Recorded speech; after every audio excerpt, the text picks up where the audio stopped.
My friend moved to a town where nobody is allowed to take photos at all. They took a photo and figured out the horrifying reason why they aren't allowed to. A couple months ago, my best friend Bryce moved away to a town I'd never heard of before. He had just landed his dream job. It was gutting to say the last, but worse than that, he practically ghosted me after he left. I sent a few texts here and there, even rang him a few times, but heard nothing in return. Having been close friends since we were kids, the experience was jarring and definitely shook my trust in friendship as a concept. Thankfully, he recently sent me a text message, apologizing for the radio silence and claiming that moving and starting a new position had taken over his headspace. He told me I should visit him in his new haunt, and I enthusiastically accepted. We carved out a week that worked for both of us, and the plan was set. Armed with a backlog of Spotify playlists to keep me company, I plugged the address he provided into my GPS and went on my way. It ended up being a lengthy and confusing drive through roads unfamiliar. Finally, I arrived in his neighborhood. I took in the scenery. This new neck of the woods was bizarre to say the least.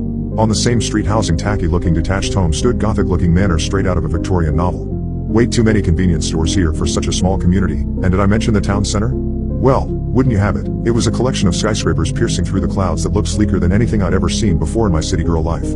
The town planner clearly had a fragmented personality. I pulled into the driveway of Bryce's fancy cottage. Really, Bryce? A cottage? Ran up the steps, and rapped at the door. He peeked out through his living room curtains, and ever the goofball I knew and loved, shot me a puzzled look for minutes before he finally opened the door. I flung into him and gave my brother bear a big hug. Dude seemed tense. "Friend," I exclaimed. "Rose, you're here," he replied. "Of course. Dude, you made us plan the trip down to the hour. You have gotten mad organized since we last spoke." I settled into the coziest couch I could find in his living room and let the snug air of his new place flood my senses. It was blissful. I had to admire what he'd done with the place. It felt like the culmination of years of settling in, not someplace he had just signed a lease for. "Well," I started, "clearly you struck it big with the new gig. All that's left for you now is finding a girlfriend so you can do all that build a family nonsense everyone's always yapping about." "Yeah. Hey, let me get you some coffee, alright?" He walked into the kitchen. More curt than I remembered him ever being. I wondered if the girlfriend comment threw him off. It was just a joke, friend. He returned moments later, coffees in hand. He handed me one of the mugs, then sat opposite me on another sofa. "So, I gotta say this. Area? Town? Little city?" Google wasn't helpful. "This neighborhood is pretty quaint." He looked out the window. "Yeah, no, it's interesting." I waited for him to break from his stare. He wasn't being particularly hostly. I interrupted with more small talk. "Well, how are you settling in? How's life?" He leaned back in his seat and scratched the back of his head. "Yeah, I'm settling in fine. It's been busy. Definitely spend most of my time thinking about work." "Yeah? Tell me more about that. You were pretty tight-lipped about it on text. Is the job everything you hoped it'd be?" "Not exactly." I poker-faced through the uncomfortable silence, hoping he'd say more. He finally continued, "It's definitely not what I studied. Nothing at all like what they pitched me either. It's pretty out there." "Well, what are you doing exactly?" He hesitated. I could tell he was escaping up into his head. "I think my coffee needs a bit more cream. BRB. He left the room again. Yes, he's the kind of guy to say the acronym out loud. I pondered in his absence. Dude was a secret super genius who could land a gig just about anywhere. A job that required him to move to the middle of nowhere and leave his loved ones behind had to be nothing short of astounding. But, hearing him now, he just seemed tired. Uninspired even. I wondered how long this move was really going to last. I stopped myself from ruminating further. This was too much honest reflection for what was supposed to be a vacation.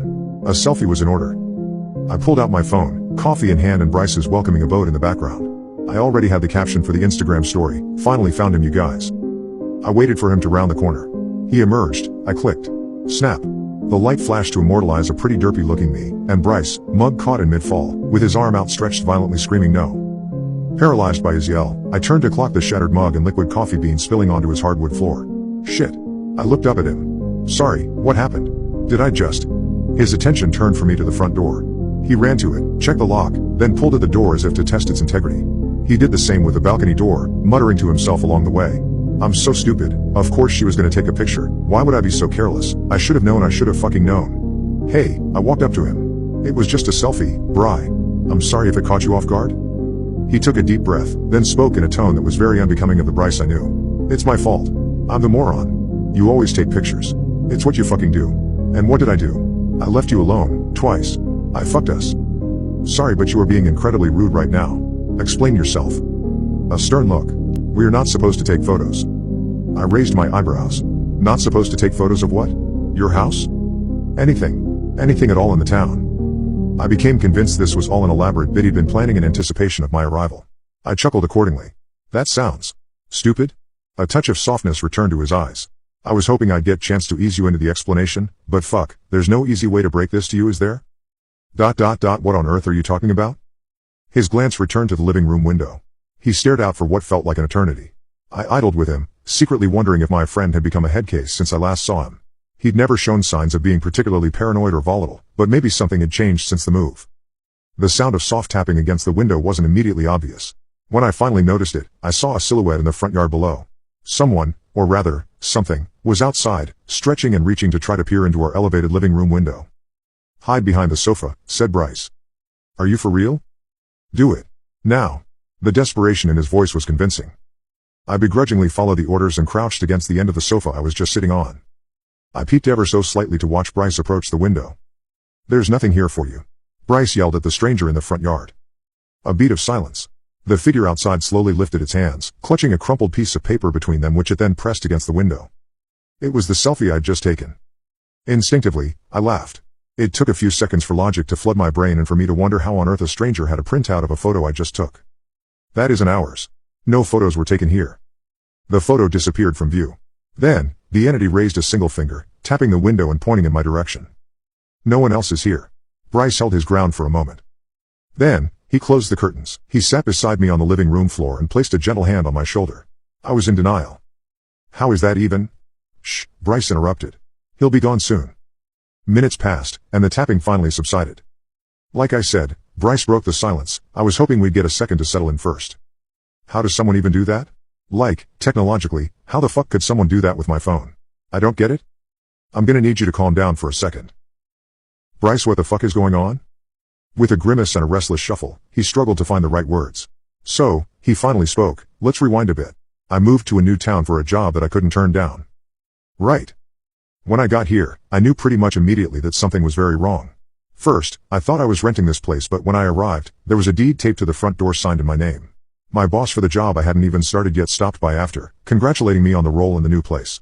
He told me my pay was going to be much higher than initially discussed, but that the scope of the role would also be way different. I asked him to explain what he meant, and he just said that I'd figure it out over time. He was insistent that if I did whatever he asked in a timely manner, that I'd live a safe and fulfilling life. And so, for some strange fucking reason, you then thought it'd be a great idea to text me to come here? No. I never texted you. I never texted anyone. I ignored everyone's calls, messages, everything. I didn't want anyone to get sucked up into this nonsense with me. But I guess it didn't matter anyways. Something reached out to you, pretending to be me. Which means that something wants you here. I tensed up. So, we should get the fuck out of here then, right? Why didn't you ever leave? Ha. Funny enough, I almost did. But then someone explained the ambulances to me. Ambulances?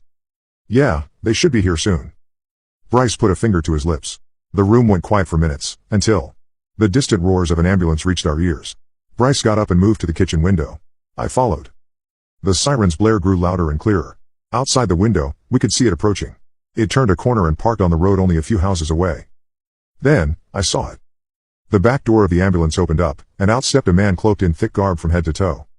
He pulled a stretcher out the back door. Then another. All of the stretchers had people on them. People whose heads had been completely pulverized. Clumps of crimson red flesh and cartilage where faces should have been. Once all of the stretchers had been pulled out and left on the road, the cloaked man re-entered the ambulance from the back, then closed the doors. The siren blasted again and the vehicle drove off. Bry, what the fuck, what the actual fuck, I am freaking the fuck out. Bryce just stared at the stretchers on the street. They were gently rolling off in different directions. Aw man, he said, noticing a particular demolished body on one of the stretchers. I like that guy. We went grocery shopping together one time. Who the fuck are those people? People who tried to leave. That's what happens to them. And they're just left on the street? Sometimes. Other times, they're brought to the incinerator, or buried, or chopped up, or occasionally dropped off at someone's house. I was on the verge of a full-blown panic attack.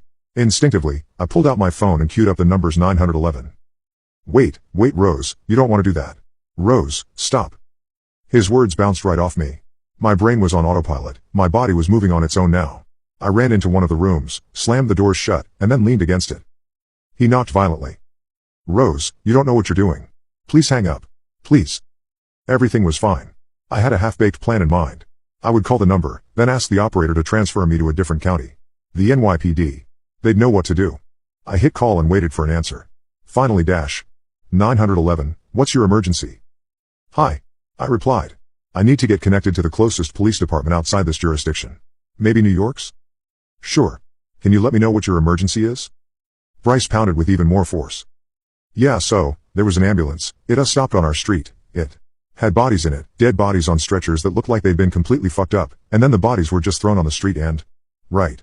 And sorry, these were people who were trying to leave town? What? I'm sorry. Could you say that again? Yes. Were the bodies in the stretchers people who tried to leave the area? She said the last 6 words slowly, as if she thought I was stupid. Stunned, I tried to redirect her back to the point. There was also a man who showed up in our yard. He had a picture of me. There's no way he could have had a picture of... Right, and sorry, did you take a photo before this man showed up? What? Bryce was seemingly ramming the door with his whole body now. I was struggling to keep it closed. Where are you now? We can send someone to you immediately. No, thanks. Are you sure, ma'am? I promise it'll be fun. Horrified, I hung up. I released my hold on the door and it burst open, sending me tumbling backwards onto the floor. Bryce entered, looming above me in anger. You didn't tell them where we were, did you? I desperately shook my head. No, I didn't. He sighed in relief, as if his whole body were exhaling with him. Thank fucking God. He addressed me with disappointed dad intensity. You have to stop doing that. Fucking please. If they called someone to this place, you could have gotten us killed, or even worse. I've heard stories, man. The people in this neighborhood talk. I stopped myself from speculating on what worse meant. Where the fuck are we, Bry? I asked. What the fuck is this? I don't know. He wore exasperation on his face. I could tell he was at his own breaking point. I got up and gave him a hug. More for my sanity than anything else. As I held him, the sinking, skin-crawling sensation of feeling trapped consumed me. I wanted to sob, but I just couldn't. We returned to the living room and tried our best to settle in again. I'm trying, he said, to piece together exactly what's going on here. I have some idea of the things we should avoid doing, but still, there are lots of question marks. Aha, I said nervously. I took a quick peek outside and spotted a sign. Shaped like an arrow pointing to the left, it read, exit this way. Before I could ask more questions, I heard his phone vibrate. He checked it, then sighed. They have another job for me, he said. Another job? Yeah. A task I was hoping I could avoid for some time. Wish me luck. He went back to his room. When he emerged, he was wearing a cloak not too dissimilar to the one the ambulance driver was wearing. He left some time ago now. He gave me some clear directives before stepping out. Keep the doors locked until he's back, and try not to panic. I'll try not to overthink the second one. He also showed me a special hand signal that he'd use when he comes back. He told me that I should, under no circumstances, open the door until he flashes the gesture. It's a good thing he told me. 'Cause only an hour after he left, it felt like he had already returned. He's standing at the door now, softly knocking while wearing a wide smile on his face. He hasn't flashed the signal yet, so I'll probably hold on letting him in.